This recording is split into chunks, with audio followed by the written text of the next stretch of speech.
the third Sunday of Advent, which is one of the few days that of the year when a priest gets to wear rose vestments, which I guess is kind of cool, right? Has the theme of joy, right?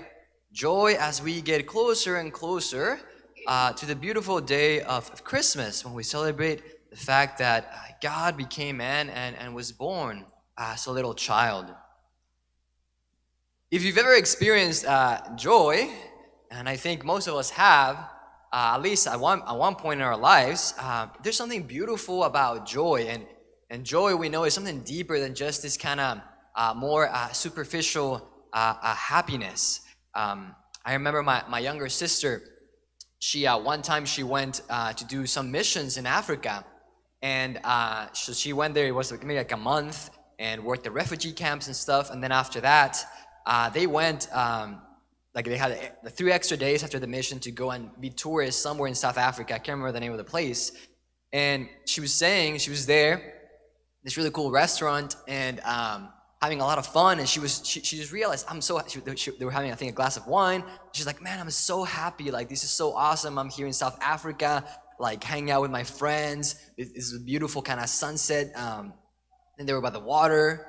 And then she said, but yet, this happiness I'm experiencing right now, as awesome as it is, doesn't compare to the deeper sense of joy that I was experiencing when I was in the missions. Joy, something deeper than this, just a more superficial happiness. While both are great, there's a deeper thing to joy. There's a certain peace, a certain freedom, and it comes from a deeper place in our hearts.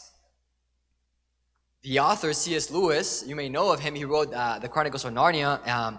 He talks about how when one experiences joy, this deeper sense of joy I'm speaking about, one wants more of it.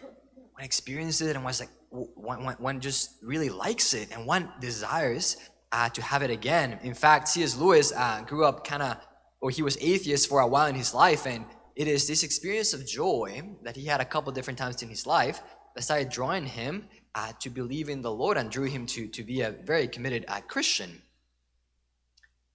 Well, as we dive into this theme of joy, St. Paul says to us today something about joy. He says, brothers and sisters, rejoice always. Brothers and sisters, rejoice always. And this sounds great, right? Like if we kind of go back to this thing of C.S. Lewis saying, like, when we experience joy, we like it, we want more. That's great. Yeah, I would love to just be joyful and have this joy all the time. But is this something we can just command? Can you just tell yourself, okay, I'm going to be just joyful right now, when maybe you're like actually kind of, I don't know, upset about something? Joy is not something we can command at will. Where does joy come from? And there's a sense in which maybe we can fight to be more joyful, but joy kind of sometimes just surprises us. We experience something, we see something, somebody says something to us, and somehow we experience this deeper sense of joy. We are surprised by joy. Well, ultimately, the deepest kind of joy is always related to an encounter with God. Even if it's through something else, an event or a word that somebody gives us, joy, the deepest sense of joy, always has to do with an encounter with God. I think often of retreats, like when people leave retreats, for the most part, they experience a lot of joy. And why? Because at that retreat, they encounter someone. They encounter the Lord. And it is this encounters with the Lord, right, from where joy comes from. Joy is a fruit of an encounter with the Lord. And we see this all through the scriptures, like in our readings today, right? The first reading, I rejoice heartily in the Lord, and my God is the joy of my soul. For he has clothed me with a robe of salvation. It keeps going, right? There's a sense of the author here has experienced receiving something from the Lord, and so they rejoice. Same with our psalm today, which kind of acts actually from our Blessed Mother when she visits Elizabeth, right? My soul proclaims the greatness of the Lord. My spirit rejoices in God my Savior. Why? Because he has looked upon his lowly servant, right? Mary receives this great gift, being the mother of Jesus. What does she experience? She experiences joy. So let's go back to St. Paul. He says, rejoice always. If joy is something that we can't really just command at will, then how are we to do what St. Paul is saying? If he's saying, rejoice always. Well, what does he say right after rejoice always? He says, rejoice always, and then he adds, pray without ceasing. Rejoice always, pray without ceasing. He's basically saying what I was just kind of mentioning. He knows that joy comes from an encounter with the Lord. So if we are to rejoice always, we actually need to pray always, because in prayer, we encounter the Lord, and thus joy is born. And if we're always praying, then we will always be rejoicing. We'll always live in joy. Now, how is this possible? How is it possible to pray always? You may say, okay, well, Father, I got things to do. I have work. I got school maybe, or homework, or sports, or, I also want to hang out with others, and I got, things to do. I can't be praying all the time. I'm not like you, Father. I can't live at the church and pray all day. Well, prayer, that does involve talking to God and listening to God and spending just specific time with Him. But prayer can also be just being aware that God is by your side.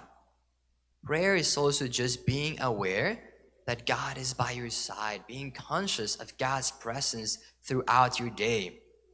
I think maybe of this following image. If you think maybe of a couple, you see a married couple, they're having dinner with some friends and they're sitting beside each other. Let's assume they are, right?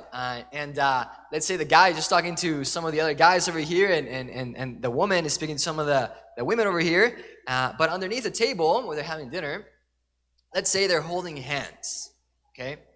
And so, they're not really talking to each other. They're having completely separate conversations. And yet, they're completely aware of each other's presence because they're holding each other's hands, right? They're engaged in completely different things in a sense, but they know they're there together.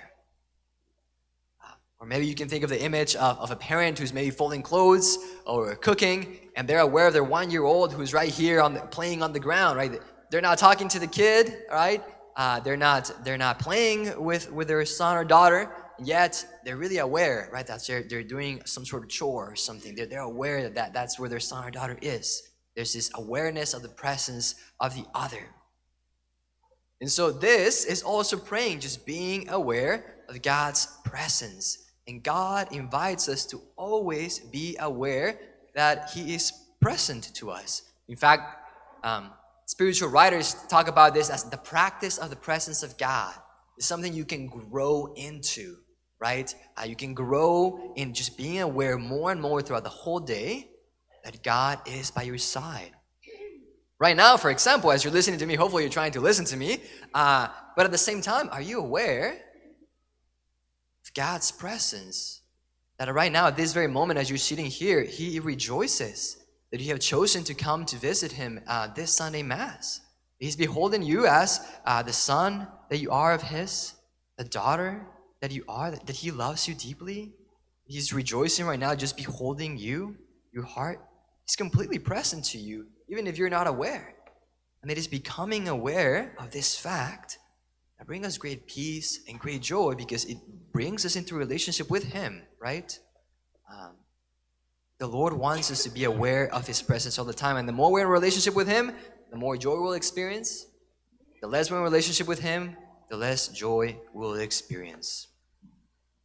So how is it that we can grow being aware of God's presence throughout our day so that we can do what St. Paul is saying to us of rejoicing always? Well, 2 things. The first is that one cannot be aware of God's presence throughout their day if one does not have set times of prayer throughout the day, right? Or just at least once, right? So you cannot hope to really be aware of God's presence all throughout your day if you don't actually sit down with Him for at least 5 or 10 minutes every day. We hope to be aware of His presence throughout the day we need to have conscious time, 5 or 10 minutes every day.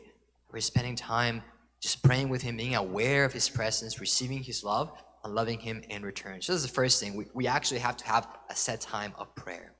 And then the second thing is actually just fighting throughout the day with being aware of His presence. Right? You can put images in kind of strategic places, right? Maybe in your car, your dashboard, maybe in your lunchbox that you take to school or to work. You can place something in your pocket that later on you put your hand in your pocket. You're like, oh, what's this? Oh, it's a crucifix I have in my pocket. Oh yeah, I'm aware of God's presence right now. It could be an image in your phone. It could be an alarm that you set at a certain time of the day to call you back. Say, where's my heart? Oh yeah, I've forgotten that I'm in the presence of God. And it brings you back to this whole thing of maybe kind of holding God's hand underneath the table of your life, being aware of His presence as you're doing everything else.